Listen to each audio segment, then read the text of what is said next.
Before Arrows to the Knee became the stuff of gaming legend, the benchmark for the medieval-style gaming experience was the side-scrolling hack-and-slash genre. From Golden Axe to Guardian Heroes, classic hack-and-slash games were a staple of the old-school gaming diet. Then 2D games lost favor as polygons usurped sprites for gaming supremacy. This makes titles such as Dragon's Crown for the PS3 and PlayStation Vita seem like manna from the heavens for action-starved fans of the genre. Developed by Odin Sphere creator Vanillaware, Dragon's Crown is basically what would happen if Dungeons & Dragons and the game Obora Muramasa got married and had a child. That means a nice selection of character classes wrapped in a gorgeous and fluid 2D art style that can be best described as eye candy in more ways than one. Indeed, you'd be hard-pressed to find a 2D hack-and-slash game that looks better than Dragon's Crown visually. The good news is that the gameplay is no slouch either and should feel like home for old-school hack-and-slash fans.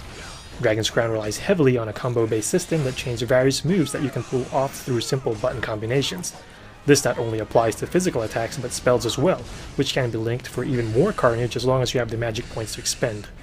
The classes themselves represent a nice selection of playstyles.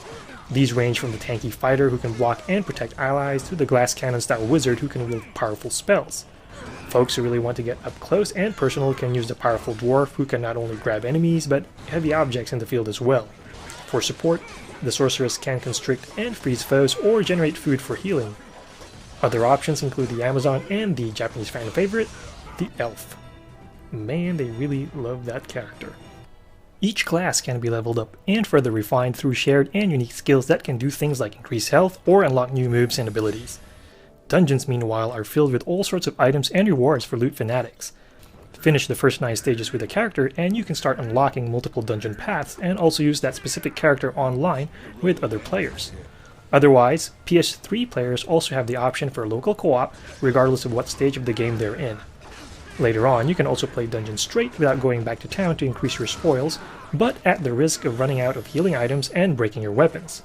Side quests for unlocking art and what have you also give you more stuff to do, while enemy scaling helps retain the challenge when you're visiting old dungeons. Finish the entire game and you can unlock new difficulties as well.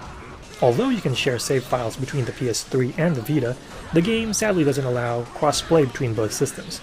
The action also can get hectic and confusing when you've got 4 players at the same time, especially when using similar classes. Some players also may be disappointed by the need to unlock online play with every single character, which is a time investment that can add up. Lastly, some folks may also feel a bit uncomfortable with the sensuality of the female characters in the game. I remember one cutscene, for example, where my 9-year-old cousin covered his eyes, causing me to laugh at first, and then worry about his parents finding out and getting mad. My lips are sealed, buddy, for you and my safety. Overall, though, Dragon's Crown is an excellent representation of the genre that's fun to play and also has a lot of replay value. If you're a fan of old-school hack-and-slash games and pine for the days when they ruled the roost, then Dragon's Crown will be a must-buy game for you.